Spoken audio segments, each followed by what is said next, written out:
എല്ലാവർക്കും നമസ്കാരം. നമ്മൾ ഇന്നുള്ളത് ഇടുക്കി ജില്ലയിലെ പൂപ്പാറയോട് ചേർന്നുള്ള മുരിക്കുംതൊട്ടി എന്ന അതിമനോഹരമായ ഒരു പ്രദേശത്താണ്. വണ്ടർക്കാടനും നമ്മുടെ യുവ കർഷകരെ കൂടുതലായിട്ട് പ്രേക്ഷകരിലേക്ക് പ്രൊമോട്ട് ചെയ്തെത്തിക്കുന്നതിൻ്റെ ഭാഗമായിട്ട് എബിൻസ് എന്ന യുവ കർഷകനാണ് ഇന്ന് വണ്ടർക്കാടൻ തന്നെ ഗസ്റ്റായിട്ടുള്ളത്. അപ്പോൾ ഇന്ന് ഇദ്ദേഹത്തിൻ്റെ കൃഷി രീതികളും തോട്ടത്തിലെ വിശേഷങ്ങളുമൊക്കെയാണ് നമ്മൾ പ്രേക്ഷകർക്ക് വേണ്ടി പരിചയപ്പെടുത്താൻ പോകുന്നത്.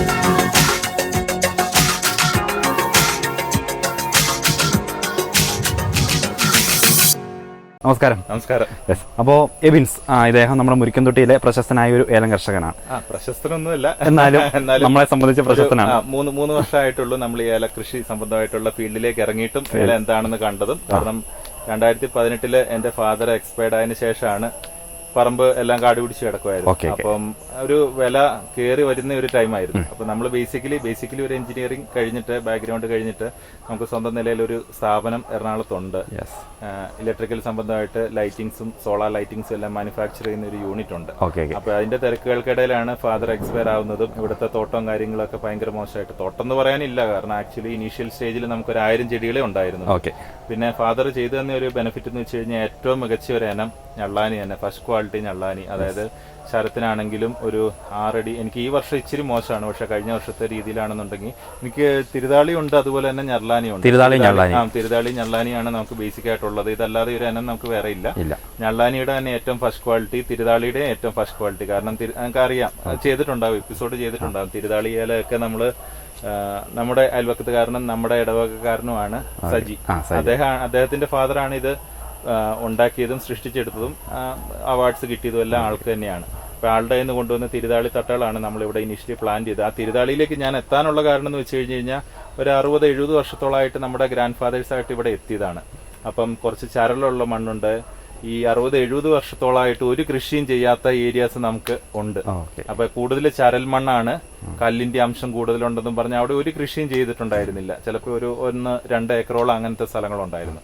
അപ്പൊ ഞാൻ കൃഷി ചെയ്യുന്നതിന് ഇനീഷ്യലി ഞാൻ പറഞ്ഞല്ലോ 2018 എന്റെ ഫാദർ എക്സ്പയർ ആയതിനു ശേഷമാണ് ഞാനിത് എന്നാ ഒന്ന് ചെയ്തേക്കാം. എനിക്കൊരു ഫ്രണ്ടും ഉണ്ട് കുമളിയിൽ, അവനും നല്ല രീതിയിൽ പ്രൊമോട്ട് ചെയ്യുന്നുണ്ടായിരുന്നു. അവനും ഇക്കാര്യത്തിൽ ഭയങ്കര എക്സ്പെർട്ടാണ്. നമ്മുടെ എല്ലാ ഉപദേശങ്ങളും അവനാണ് തരുന്നത്. അപ്പം ഞാന് ഞള്ളാനി ഒന്നേന്ന് സ്റ്റാർട്ട് ചെയ്ത് തുടങ്ങി വെച്ചത് നമ്മൾ കംപ്ലീറ്റ് ആയിട്ട് ഹിറ്റാച്ചി കയറ്റി കിളച്ചിട്ടാണ് നമ്മൾ വെച്ചത്. കാരണം അതുകൊണ്ടുള്ള ഒരു ബെനിഫിറ്റ് എന്ന് പറഞ്ഞു കഴിഞ്ഞു കഴിഞ്ഞാൽ നമുക്ക് ഭയങ്കര കൊങ്ങിണിക്കാടാണ്. അതായത് ഒരു കാട്ടാന കയറി എന്നാൽ പോലും കാണുമില്ലാത്ത രീതിയിലുള്ള കാടുകളാണ് ഇതിന്റെ അകത്ത് ഉണ്ടായിരുന്നത്, ഈ തോട്ടത്തിലുണ്ടായിരുന്നത്. ഞാൻ പറഞ്ഞല്ലോ 70 വർഷമായിട്ട് കൃഷി ചെയ്യാത്ത തോട്ടങ്ങൾ വരെ ഒന്നും ചെയ്യാതിരുന്നത്. പണ്ട് കാലത്തൊക്കെ കപ്പ കൃഷിയും കാച്ചില് കൃഷിയൊക്കെ നടത്തിയിരുന്നു പറഞ്ഞു കേട്ടിട്ടുണ്ട്. പക്ഷെ എന്റെ അറിവില് നമ്മൾ കണ്ടിട്ടില്ല.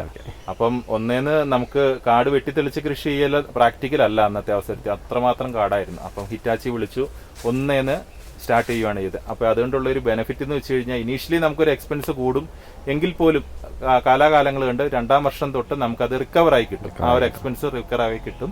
അതോടൊപ്പം തന്നെ നമുക്ക് ഒരേ ലെവലിൽ നമ്മുടെ തോട്ടം കിടക്കും. ചെറിയ കയറ്റം, ചെറിയ ഇറക്കം, ചെറിയ സ്ലോപ്പ്, ഇതെല്ലാം ഒരേ സ്ലോപ്പായി കിട്ടും. നമ്മുടെ ഈ ഒരു എഞ്ചിനീയറിംഗിൽ നിന്നും കൃഷിയിലേക്ക് 2 മേഖല ഇപ്പോഴും ഓടിക്കുന്നുണ്ടെങ്കിൽ പോലും ആ ഒരു മാറ്റത്തിൽ നമുക്ക് അനുഭവം എന്ന് വെച്ച് കഴിഞ്ഞാൽ ഇത് സമാധാനമുള്ള കേസാണ്. ആരെയും ബോധ്യപ്പെടുത്തണ്ട. നമുക്ക് കുറച്ച് കായ ഉണ്ടെങ്കിൽ അതുകൊണ്ട് റെഡി പൈസക്ക് കൊടുക്കുവാണെങ്കിൽ, അല്ലെങ്കിൽ പറ്റുമല്ല, ക്രെഡിറ്റിന് കൊടുത്താൽ പറ്റുമല്ല, റെഡി പൈസക്ക് കൊടുക്കുവാണെങ്കിൽ സമാധാനമായിട്ട് വീട്ടിൽ വന്നിരിക്കാം. ഇത് വൺസ് കൊടുത്തു കഴിഞ്ഞു കഴിഞ്ഞാൽ പിന്നെ ആ പൈസ വെച്ചിട്ട് നമുക്ക് എന്ത് വേണമെങ്കിലും. പക്ഷെ ബിസിനസ് ഫീൽഡിൽ സമാധാനം എന്ന് പറഞ്ഞൊരു സംഭവമില്ല. നമുക്ക് ഇന്ന് പൈസ വരും, നാളെ അതിൽ കൂടുതൽ പോകും, അതിനുശേഷം അതിൽ കൂടുതൽ വരും. ഈ വരവ് പോക്ക് ഇതിന്റെ ഇടയിലുള്ള ഒരു മാനസിക സമ്മർദ്ദം എന്ന് പറഞ്ഞാൽ നമുക്ക് പറഞ്ഞറിയിക്കാൻ പറ്റാത്ത. നമ്മുടെ ബിസിനസ്സിൽ നിന്നും കൃഷിയിലേക്ക് വന്ന എല്ലാ കർഷകരും പറയുന്ന ഡയലോഗ് ഇത് തന്നെയാണ്. എല്ലാവരും ഒരേ കാര്യം തന്നെയാണ് പറയുന്നത്, സമാധാനമുണ്ട്. പിന്നെ നമുക്ക് നാട്ടിലെ കാര്യങ്ങൾ നോക്കാം, നമുക്ക് വീട്ടിലെ കാര്യങ്ങൾ നോക്കാനുള്ള സമയമുണ്ട്. വീട്ടുകാരുടെ കൂടെ ആയിരിക്കാൻ പറ്റും. നമുക്ക് എന്ത് ഫംഗ്ഷൻ ഉണ്ടെങ്കിലും നമുക്ക് കുടുംബസമേതം പോകാനുള്ള സമയമുണ്ട്, സ്വസ്ഥതയുണ്ട്. നമുക്ക് ഒന്നിനും നോ പറയേണ്ടതായിട്ടുള്ള ഒരു ആവശ്യകത വരുന്നില്ല. അപ്പം ഇപ്പൊ നമ്മൾ എറണാകുളത്ത് ബിസിനസ് ഉണ്ടെന്ന് പറഞ്ഞു. അപ്പം ഇതും കൃഷി ഇടയ്ക്ക് അങ്ങോട്ട് യാത്ര എന്താ ചെയ്യുന്നത്? ഞങ്ങൾ അത് ആക്ച്വലി ഗവൺമെന്റ് വർക്ക്സ് ആണ് കൂടുതലായിട്ട് ചെയ്യുന്നത്. അപ്പം റെഗുലർ വർക്ക്സ് അല്ല, എല്ലാം അഗെയിൻസ്റ്റ് ഓർഡേഴ്സ് ആണ് നമ്മൾ ചെയ്യുന്നത്. അപ്പം ചിലപ്പോൾ ഒരു 3 മാസം അല്ലെങ്കിൽ 6 മാസം കൂടുമ്പോൾ ഉള്ള ഒരു വർക്കായിരിക്കാം. ഉള്ള വർക്ക് കുറച്ച് ഹെവി ആയിട്ടുള്ള വർക്കാണ്. അപ്പം അതുകൊണ്ട് മാത്രം നമുക്ക് ആ ഒരു ടൈം ഡിലേ നമുക്ക് പൂർണ്ണമായിട്ട് ഇവിടെ സ്പെൻഡ് ചെയ്യാൻ പറ്റും. നേരത്തെ എന്ന് വെച്ച് കഴിഞ്ഞിട്ടുണ്ടെങ്കിൽ നമുക്ക് അഗെയിൻസ്റ്റ് ഓർഡർ ആയിരുന്നില്ല, റെഗുലർ ആയിട്ടുള്ള പ്രൊഡക്ഷൻ ആയിരുന്നു ഉണ്ടായിരുന്നത്. അപ്പൊ അത് കാരണം ഇപ്പൊ ചിലപ്പോൾ ഒരു 6 മാസത്തിലൊരിക്കലോ അല്ലെങ്കിൽ 3 മാസത്തിലൊരിക്കലോ ഒക്കെ ഞങ്ങൾക്ക് വർക്ക് വരുള്ളൂ. It depends. ഒരുപാട് ക്ലയൻസ് ഇല്ല. നേരത്തെ എന്ന് വെച്ച് കഴിഞ്ഞാൽ നമ്മള് ജനറൽ മാർക്കറ്റിലേക്ക് ഇറങ്ങിയായിരുന്നു. അപ്പൊ നമുക്ക് റെഗുലർ ആയിട്ടുള്ള വർക്ക് ഉണ്ടായിരുന്നു. അതിന്റേതായിട്ടുള്ള ടെൻഷൻസും ബുദ്ധിമുട്ടുകളും ഉണ്ടായിരുന്നു. പക്ഷെ ഇപ്പൊ അങ്ങനെ ഇല്ല. ഇപ്പൊ ഇങ്ങനെ ഒരു ബാക്കപ്പ്, ഭയങ്കരമായിട്ടുള്ള ഒരു ബാക്കപ്പ് സപ്പോർട്ട് നമുക്ക് ഏലം തരുന്നുണ്ട്. ഇവിടെ പണിക്കാരെ നിർത്താറുണ്ടോ? പണിക്കാരെ നമുക്കിപ്പോ കൂടുതലായിട്ടും നമ്മൾ സ്റ്റാർട്ട് ചെയ്ത സമയത്ത് നമുക്ക് എക്സ്പീരിയൻസ്ഡ് ആയിട്ടുള്ള ഈ ആദിവാസി മേഖലകളിൽ നിന്ന് എന്ന് പറയാൻ പറ്റുമല്ല, എങ്കിലും ആ രീതിയിലുള്ള ആൾക്കാർ, ഈ മണ്ണിനോട് ചേർന്ന് നിൽക്കുന്ന ആൾക്കാരായിരുന്നു നമുക്ക് ഇനീഷ്യൽ സ്റ്റേജിൽ ഉണ്ടായിരുന്നു. എല്ലാ പണിയും അവർ ചെയ്യും. മരം കയറില്ല, എന്ത് പണിയുണ്ടെങ്കിലും, തേനെടുക്കല്, എന്ത് പരിപാടി ഉണ്ടെന്നുണ്ടെങ്കിലും അവർ ചെയ്യും. ആ രീതിയിലുള്ള ആൾക്കാരായിരുന്നു നമ്മുടെ കൂടെ ഉണ്ടായിരുന്നത്. പിന്നീട് അവർക്ക് 2 നേരത്തെ ഫുഡ് വെച്ചു കൊടുക്കല്, പിന്നെ അവരുടെ ടൈം, അങ്ങനെയുള്ള ബുദ്ധിമുട്ടുകൾ, പിന്നെ എല്ലാ ദിവസവും വരാൻ പറ്റാത്ത ഒരു സാഹചര്യം, അങ്ങനെയൊക്കെ ആയപ്പോഴത്തേക്കും നമ്മളും സാമ്പത്തിക ലാഭം കൂടി നോക്കിയിട്ട് നമ്മളും MP-ക്കാര്, ഹിന്ദിക്കാര് പണിക്കാരുണ്ട്, അവരിലേക്ക് നമ്മളും തിരിയുകയായിരുന്നു ചെയ്തത്. അതെ. ഫാമിലിയിൽ ആരൊക്കെയുണ്ട്? ഫാമിലിയില് വൈഫുണ്ട്, കുട്ടിയുണ്ട്, അമ്മയുണ്ട്. ഫാദർ ഞാൻ പറഞ്ഞു എക്സ്പയർഡ് ആയി. പിന്നെ ഫാദറിന്റെ ഒരു സിസ്റ്ററുണ്ട്, അമ്മയുണ്ട്, ബ്രദറുണ്ട്. ഇത്രയും പേരെ നമ്മൾ വീട്ടിലുള്ളത്. അപ്പോൾ എല്ലാം കൊണ്ട് സന്തോഷകരമായിട്ട് പോകുന്ന ഒരു യുവ കർഷകന്റെ കുടുംബം. അപ്പോൾ നമുക്ക് നമ്മുടെ തോട്ടത്തിന്റെ കൂടുതൽ വിശേഷങ്ങളിലേക്ക് പോകാം.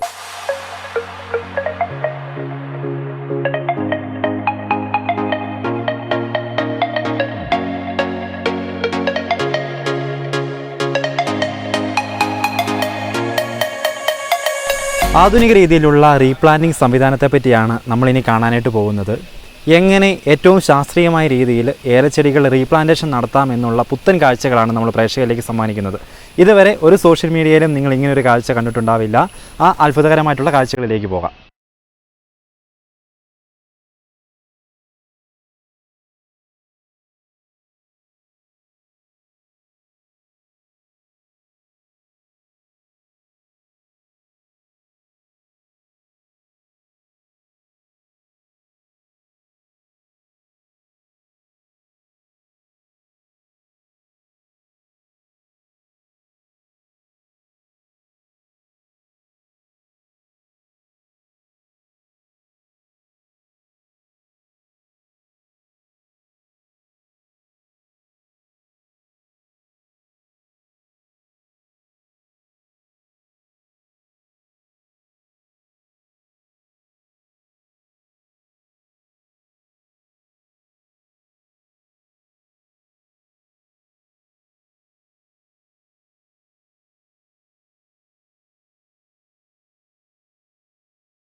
രണ്ട് ഏക്കറോളം സ്ഥലമാണ് നമ്മളിപ്പോൾ റീപ്ലാന്റ് ചെയ്യുന്നത്. ഇതിന്റെ ആദ്യത്തെ പ്രോസസ്സിംഗ് ഇത് ഹിറ്റാച്ചി വെച്ചാണ് പണിയുന്നത്, റീപ്ലാന്റ് ചെയ്യുന്നത്. അതെ അതെ, നമുക്ക് കാണാം. അപ്പൊ ഏലം, അപ്പൊ ഹിറ്റാച്ചിക്കാരന് ഇത് മുഴുവനായിട്ട് ഇരിക്കുവാണെന്നുണ്ടെങ്കിൽ ഇത് ഓരോന്നും പൂർണ്ണമായിട്ട് ഇതിന്റെ വേര് ഉൾപ്പെടെ കുഴിക്കകത്തേക്ക് ഇട്ട് മൂടി ലെവലാക്കുകയാണ് ചെയ്യുന്നത്. അപ്പൊ ഹിറ്റാച്ചിക്കാരന്റെ പണി എളുപ്പമാക്കാൻ വേണ്ടിയിട്ടാണ് ഇത് നമ്മൾ ജസ്റ്റ് ഒന്ന് കട്ട് ചെയ്ത് വിടുന്നു. അപ്പൊ അവർക്ക് ആ കിഴങ്ങും എല്ലാം കൂടെ പറിച്ച് കുഴിക്കകത്തേക്ക് ആക്കാൻ പെട്ടെന്ന് പണി തീരും. അതിന് വേണ്ടിയിട്ടാണ്. അത് കഴിഞ്ഞിട്ടും ലൈൻ അടിച്ച് പ്രോപ്പറായിട്ട് ലൈൻ അടിക്കും, കൃത്യമായിട്ടുള്ള ലൈൻ അടിക്കും. ഞാൻ വേണമെങ്കിൽ അതൊന്ന് കാണിച്ചു തരാം. അടിച്ചതിന് ശേഷം നമ്മളത് ചെടി ഒന്നേന്ന് നട്ട് തുടങ്ങുകയാണ് ചെയ്യുന്നത്. ഇപ്പം മഴ കാലാവസ്ഥ അനുകൂലമല്ല, പക്ഷെ ലൈൻ അടിക്കലും കമ്പുകുത്തലും അങ്ങനെയുള്ള പ്രോസസ്സ് എല്ലാം നമ്മളിപ്പോൾ തീർത്ത് വെക്കും. പറ്റുവാണെങ്കിൽ മണ്ണിൽ ഒരല്പം കക്ക നീറ്റി ഇട്ടതിന് ശേഷം, കുമ്മായപ്പൊടി ഇട്ടതിന് ശേഷം ഒരാഴ്ച കഴിഞ്ഞോ അല്ലെങ്കിൽ ഇനി മഴ എന്നാണോ വരുന്നത് അതിനനുസരിച്ച് തട്ട വിരിച്ച് വെക്കാന്നാണ് വിചാരിക്കുന്നത്. ഇപ്പൊ ഇതുവരെ നമുക്ക് മെയ് മാസത്തിലെ മഴ കഴിഞ്ഞിട്ട് ഇതുവരെ നമുക്ക് മഴ കിട്ടിയിട്ടില്ല. അപ്പൊ ജൂൺ മാസം ഇന്നിപ്പോ 3-ാം തീയതിയായി, ഇതുവരെ നമുക്ക് മഴ കിട്ടിയിട്ടില്ല. അപ്പം അടുത്ത മഴ എന്നാണോ വരുന്നത് അതിന് മുന്നേ ബാക്കി പണികളെല്ലാം തീർത്ത് സെറ്റ് ചെയ്ത് വെക്കാം എന്നാണ് വിചാരിക്കുന്നത്. അയ്യോ, തട്ട തിരഞ്ഞെടുക്കുമ്പോൾ നമ്മൾ ഒരിക്കലും ഒരു 5 രൂപ ലാഭത്തിന് വേണ്ടി, നമ്മൾ 5-10 രൂപ ലാഭത്തിന് വേണ്ടി ഒരിക്കലും ഒരു തട്ട, എനിക്കൊക്കെ വേണമെങ്കിൽ എനിക്ക് ആരെങ്കിലും പറ്റിക്കണം എന്നുള്ള ഒരു ഉദ്ദേശം ഉണ്ടായിരുന്നെങ്കിൽ എനിക്ക് തട്ട ഓരോന്നും 20-25 രൂപയ്ക്ക് ഇപ്പം നമ്മൾ ഫേസ്ബുക്കിലൊക്കെ പരസ്യം ഇടുവാണെന്നുണ്ടെങ്കിൽ നമുക്കിത് സുഖമായിട്ട് കൊടുക്കാം. പക്ഷെ അത് നമ്മൾ വേറൊരു, പ്രത്യേകിച്ച് കർഷകനാണ്, വേറൊരുത്തിനോട് അതൊരു ദ്രോഹമാണ്. ഒരിക്കലും അങ്ങനെ ചെയ്യരുത്, ആരും ചെയ്യരുത്. കാരണം എനിക്ക് ഞാൻ പറഞ്ഞല്ലോ, ഓൾറെഡി പറഞ്ഞല്ലോ, 2018 നമ്മൾ ചെടി വെച്ചത് ആദ്യമായിട്ട്. അന്ന് ആവറേജ് 2018 ആവറേജ് തട്ട വില 40 രൂപയായിരുന്നു. ഞാനപ്പം എനിക്ക് ഓൾറെഡി പറമ്പ്, എനിക്ക് ഒരു 1000 ചെടി അന്നുണ്ടായിരുന്നു. എൻ്റെ ഫാദറായിട്ട് ഏറ്റവും മികച്ച ഇനം തന്നെ ഉണ്ടായിരുന്നു. ആ 1000 എണ്ണത്തിൽ നിന്ന് ഞാൻ പകുത്തെടുത്താണ് വീട്ടിൽ നമ്മൾ ആ വീഡിയോ ഷൂട്ട് ചെയ്തതിൻ്റെയൊക്കെ അവിടെ വെച്ചത്. തികയാതെ വന്നു ഒരു 400 ചെടി നമ്മൾ വേറെ വെളിയിൽ നിന്ന് 40 രൂപയ്ക്ക് നല്ല ഇനം കാണിച്ചു തന്നിട്ട് നമ്മൾ വേണ്ടെന്ന് പറഞ്ഞ് അടുത്ത ആളോട് വിളിച്ചു ചോദിച്ചു എത്ര രൂപയ്ക്ക് തരും. അപ്പോൾ അവർ പറഞ്ഞു 35 രൂപയ്ക്ക് തരാം, 5 രൂപ ലാഭം.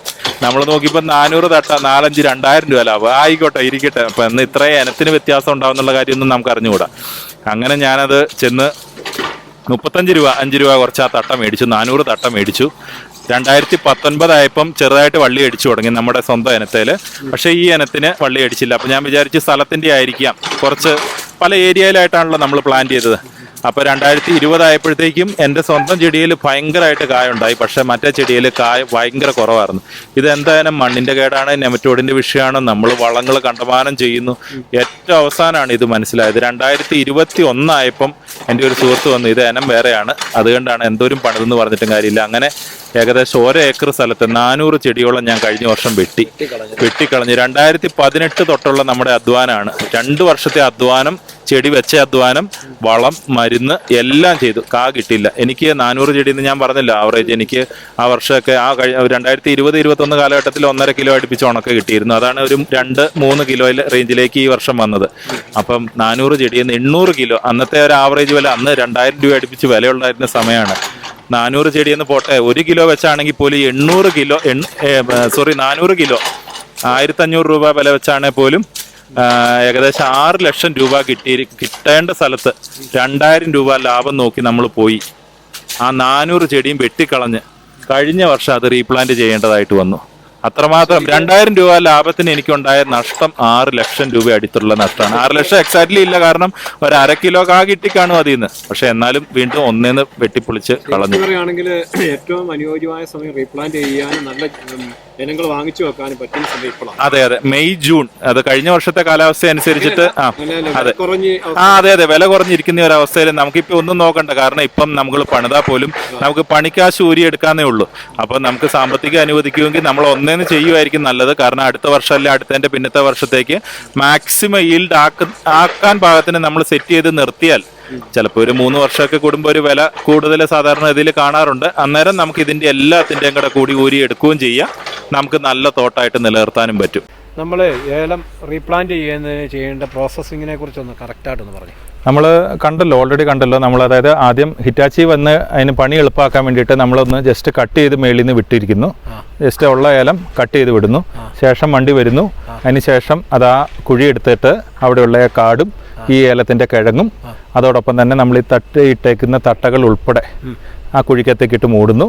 അതിനുശേഷം മണ്ണിൻ്റെ രീതിയിൽ ലെവലായി കിട്ടുന്നു. ഇത്രയും ചെയ്തതിന് ശേഷമാണ് അടുത്ത് നമ്മൾ ലൈൻ അടിക്കാൻ ഉദ്ദേശിക്കുന്നത്. ലൈൻ അടിക്കാൻ നമുക്ക് അതിന് മുന്നേ നമുക്ക് കമ്പുകൾ എല്ലാം പ്രോപ്പറായിട്ടുള്ള കമ്പുകൾ വേണം. എത്ര എണ്ണാണോ ഇപ്പോൾ ഓരോ ഏക്കറിൽ ഒരു 10ക്ക് 10 അടിക്കുകയാണെന്നുണ്ടെങ്കിൽ ഒരു 400 ചെടി. നമ്മളിപ്പോൾ ഇവിടെ ഒരു 2 ഏക്കറിൽ നമ്മളിപ്പോൾ ചെയ്യാൻ ഉദ്ദേശിക്കുന്നതെന്ന് വെച്ച് കഴിഞ്ഞാൽ 3 അടി ബൈ 5 അടി എന്നുള്ളൊരു കണക്കിലാണ് ചെയ്യുന്നത്. 3 അടി ലൈൻ ഒരു ലൈനായിട്ട് അത് കണ്ടിന്യൂസ് ആയിട്ട് വർഷങ്ങളോളം നിർത്താനാണ് ഞാൻ ഉദ്ദേശിക്കുന്നത്. ഒരു പരീക്ഷണമാണ്. 3 അടി അടുപ്പിച്ചാണ് നമ്മൾ വെക്കാൻ ഉദ്ദേശിക്കുന്നത്.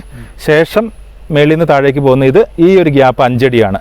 ഈ 5 അടിയിലുള്ള തട്ടകളെല്ലാം അടുത്ത വർഷം നമ്മൾ പറിച്ച് വിൽക്കും. അതെ, ശേഷം 10ാമത്തെ അടി നിർത്തും. 15ാമത്തെ അടിയിൽ നിൽക്കുന്ന ലൈനെല്ലാം പറിച്ച് വിൽക്കും. അപ്പോൾ നമുക്ക് രണ്ടുണ്ട് ബെനിഫിറ്റ്. ഒന്ന്, കാട് കയറത്തില്ല.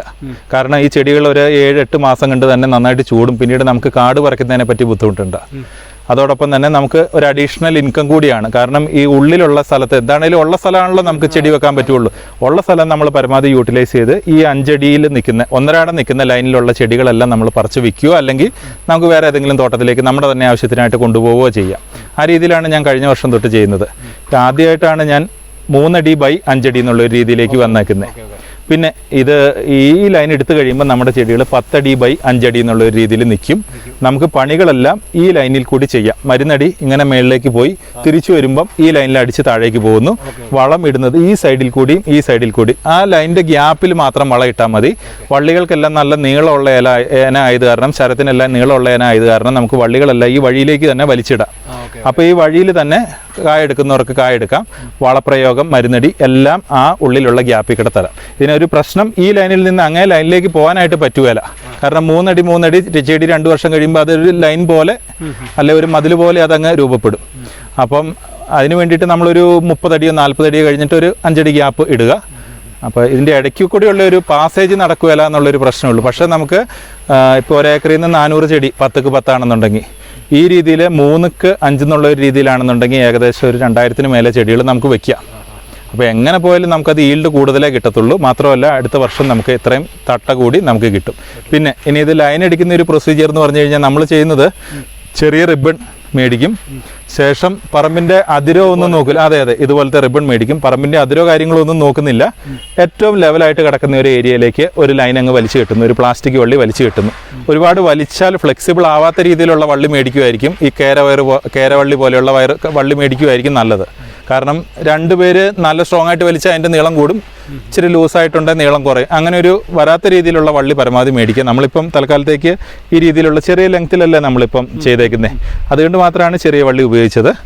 അപ്പം വള്ളി നന്നായിട്ട് വലിച്ചു കെട്ടുക. അതിന് ശേഷം നമ്മളിപ്പോൾ ഞാൻ പറഞ്ഞല്ലോ 3-5 അപ്പോൾ ഇത് വെച്ചേക്കുന്ന 3 അടി ഗ്യാപ്പിൽ ഒരു കമ്പ് കട്ട് ചെയ്തെടുക്കുക കൃത്യമായിട്ട്. ഓരോ 3 അടിക്ക് ശേഷം ഓരോ റിബൺ കുത്തുക. ഈ ലൈൻ ഫിക്സ്ഡ് ആയിട്ട് സ്ഥിരമായിട്ട് ഇവിടെ നിർത്തും. സ്ഥിരം എന്ന് വെച്ച് കഴിഞ്ഞാൽ ഈ പണി തീരുന്നിടം വരെ, നമ്മുടെ തട്ട വെക്കൽ പരിപാടി തീരുന്നിടം വരെ. അതിനുശേഷം ആ ലൈനിൽ കൂടി നമ്മൾ കമ്പ് നാട്ടുന്നു. അപ്പം സ്ട്രെയിറ്റ് ആയിട്ടുള്ള ഒരു ലൈനിൽ കമ്പ് നാട്ടി ശേഷം ഞാൻ പറഞ്ഞല്ലോ 5 അടിയാണ്, 3-5 പറഞ്ഞല്ലോ. 5 അടി ഗ്യാപ്പിൽ റിബൺ കെട്ടിയ വേറെ ഒരു വള്ളി, അത് നമ്മൾ വീഡിയോയിൽ കാണിച്ചിരുന്നു. ആ ലൈൻ അപ്പുറയും ഇപ്പുറയും ഓരോരുത്തർ പിടിച്ചുകൊണ്ട് നിൽക്കുന്നു. ഇതിന് കറക്റ്റ് പെർപെൻഡിക്കുലർ ആയിട്ട് 90 ഡിഗ്രി വരത്തക്ക രീതിയിൽ. ഇത് ചെരിഞ്ഞും പോകരുത്, അങ്ങോട്ടും ചെരിയരുത് ഇങ്ങോട്ടും ചെരിയരുത്. നമുക്ക് ഏകദേശം കണ്ടാൽ തിരിച്ചറിയാം. ലെവലായിട്ടുള്ള ഹിറ്റാച്ചി പണിത പറമ്പാണെങ്കിൽ ഉറപ്പായിട്ട് നമുക്ക് തിരിച്ചറിയാൻ പറ്റും. രണ്ടുപേർ അപ്പുറം ഇപ്പുറം നിന്നിട്ട് ഒരാൾ ഈ പറഞ്ഞ 5 അടി ഗ്യാപ്പിൽ കമ്പ് കുത്തി വിടുന്നു. അതിനുശേഷം ആ കമ്പ് എടുത്ത് മാറ്റി ഈ 3 അടിക്ക് താഴെയുള്ള 6ാമത്തെ അടിയിൽ നിൽക്കുന്ന കമ്പിലേക്ക് കൊണ്ടുവന്ന് ചേർത്ത് വെച്ചിട്ട് അതിൻ്റെ ഇടതുവശത്തും വലതുവശത്തുള്ള 5 അടി ഗ്യാപ്പിൽ അടുത്ത സെറ്റ് കമ്പ് കുത്തുന്നു. അങ്ങനെ പൂർണ്ണമായിട്ട് നമ്മൾ കുത്തതിന് ശേഷം ഞാനിപ്പോൾ കഴിഞ്ഞ വർഷം തൊട്ട് ഞാൻ പറഞ്ഞു രാജ്ഫോസ് ഇട്ടിട്ടാണ് ചെയ്യുന്നതെന്ന് പറഞ്ഞു. ഒരല്പം രാജ്ഫോസ്, ഒരു പിടുത്തം, അധികമൊന്നുമില്ല, ഒരു പിടുത്തം രാജ്ഫോസ് ഇടുന്നു. അതിനുശേഷം തൂമ്പ വെച്ച് ചെറുതായിട്ടൊന്ന് കൂട്ടുന്നു. ഒന്ന് ഇളക്കേണ്ട ആവശ്യമില്ല, കാരണം ഓൾറെഡി 3 അടി വരെ താഴ്ചയിൽ ഇളക്കമുണ്ട് മണ്ണിന്, വണ്ടി പണിതയായത് കാരണം. അപ്പം ആ രാജ്ഫോസ് ഇട്ടതിന് ശേഷം ജസ്റ്റ് ഒന്ന് കൂന കൂട്ടിയതിന് ശേഷം അതിനുശേഷം മാത്രമേ നമ്മൾ ഈ കമ്പ് എടുക്കത്തുള്ളൂ. നേരത്തെ കമ്പ് എടുത്താൽ ചെടി വെക്കുന്ന 1/2 അടിയോ 1 അടിയോ മാറിപ്പോകാനുള്ള സാധ്യതയുണ്ട്. അപ്പോൾ കമ്പെല്ലാം പ്രൊസീജിയറും കഴിഞ്ഞ് ചെടി നമ്മുടെ അടുത്ത് കൊണ്ടുവന്നതിന് ശേഷം മാത്രമേ കമ്പ് എടുക്കാവുള്ളൂ. കമ്പെടുത്ത് ആ കുഴിക്കത്തേക്ക് തന്നെ പുതിയ തട്ട നടുന്നു. ശേഷം ചപ്പിട്ട് മൂടുന്നു. ഇത്രയും ചെയ്താൽ നമുക്ക് പിന്നീട് ഒരു മാസം കഴിഞ്ഞ് എന്തെങ്കിലും വളം, പേരിനൊരു രാസവളം എന്തെങ്കിലും കൊടുക്കുന്നു. DAP പോലെയുള്ള സാധാരണ കൊടുക്കാറ്. DAP കിട്ടുന്നില്ലാത്ത കാരണം എന്ത് കൊടുക്കണം എന്നുള്ള അവൈലബിലിറ്റി അനുസരിച്ച് നമുക്ക് ചെയ്യാം. പിന്നെ ഇതിൻ്റെ വണ്ടി വെച്ച് പണിതാലുള്ള മെച്ചെന്ന് വെച്ച് കഴിഞ്ഞാൽ ഒരു 6-7 മാസം കഴിയാതെ ഇതിൻ്റെ അകത്ത് കാട് കയറുകയില്ല. ഈ 7 മാസത്തിനുള്ളിൽ തന്നെ ഇത് ഇത്ര അടുപ്പിച്ച് വെച്ച ചെടിയായത് കാരണം ഇതിന് അത് ചൂടും പിന്നെ ഒരിക്കലും കാട് കയറില്ല. അപ്പോൾ ഹിറ്റാച്ചി വെച്ച് ഇത്ര അടുപ്പിച്ച് വെച്ചാൽ നമുക്ക് കാട് പറിച്ച്, അല്ലെങ്കിൽ ഒരു വർഷം കണ്ട് മിനിമം 3 തവണയെങ്കിലും നമ്മൾ കാട് പറിക്കാൻ 8 കെട്ടോ 10 10 എല്ലാം വെച്ചാൽ കാട് പറിച്ച് മടുക്കും. ആദ്യത്തെ 2 വർഷം കാട് പറിക്കാൻ തന്നെ നല്ലൊരു എക്സ്പെൻസ് പോകും. അപ്പോൾ നമുക്ക് എക്സ്പെൻസ് കുറയ്ക്കാനായിട്ട് നമുക്ക് ഈ രീതി വെക്കുവാണെങ്കിൽ ബെനിഫിറ്റും ഉണ്ട്, ഒപ്പം തന്നെ നാളുള്ള എക്സ്പെൻസും കുറയും. ഒരു 2-3 വർഷത്തേക്ക് മണ്ണിന് ഇളക്ക സംബന്ധമായിട്ടുള്ള ഒരു പ്രശ്നം ഇതിന് വരുകയില്ല. അത്രമാത്രം ലൂസായിട്ടാണ് ഈ മണ്ണ് കിടക്കുന്നത്. പണിക്കൂലി പണിക്കൂലി നല്ലൊരു എക്സ്പെൻസ്. കാരണം ഇത്രയും അടുപ്പിച്ച് വെക്കുമ്പോൾ നമുക്ക് നല്ലൊരു തട്ട, ഞാൻ പറഞ്ഞല്ലേ ഇതിപ്പോൾ 2 ഏക്കറിൽ ഒരു 4000-5000 തട്ടയ്ക്ക് മേലെ നമുക്ക് വീഴിക്കാം. അപ്പോൾ അതിൻ്റെ അകത്ത് ഒരു 2500 തട്ടയോളം നമുക്ക് പറിച്ചു കൊടുക്കാം. അത്യാവശ്യത്തിന് നമുക്ക് ഈ ജൂൺ ജൂലൈ മാസങ്ങളിൽ ഒരു ഇൻകം കിട്ടുകയും ചെയ്യും. ആവശ്യത്തിന് തട്ടകൾ ഞാൻ ഇതുപോലെ തന്നെ കഴിഞ്ഞ വർഷം വെച്ചത്. ഞാൻ കഴിഞ്ഞ വർഷം 5-5 വെച്ചത്.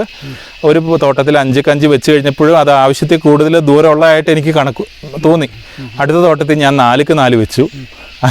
അതും ദൂരം കൂടുതലായിട്ട് എനിക്കിപ്പോൾ തോന്നിയത് കാരണമാണ് ഞാനിപ്പം 3-5 എന്നുള്ള ഒരു രീതിയിൽ ഞാനിതിപ്പോൾ ചെയ്തേക്കുന്നത്. അപ്പം 4-4 ഞാൻ ചെടികളെല്ലാം പറിച്ച് കഴിയുമ്പം അത് 8 കെട്ടായിട്ടും 5-5 വെച്ച ചെടികളിൽ ഇടയ്ക്കുള്ള ലൈനുകൾ പറിച്ച് കഴിയുമ്പോൾ അത് 10-10 അല്ലെങ്കിൽ 10-5 നമ്മളത് നിലനിർത്തും. വണ്ടർ ഗാർഡൻ ഇന്നത്തെ എപ്പിസോഡ് വൈൻഡപ്പ് ചെയ്യാൻ സമയമായിരിക്കുകയാണ്. അപ്പോൾ റീപ്ലാന്റേഷൻ്റെ കുറേ പുത്തൻ അറിവുകൾ നമ്മുടെ പ്രേക്ഷകരിലേക്ക് സമ്മാനിക്കാനായിട്ട് ഇന്നത്തെ എപ്പിസോഡിലൂടെ സാധിച്ചിട്ടുണ്ട്.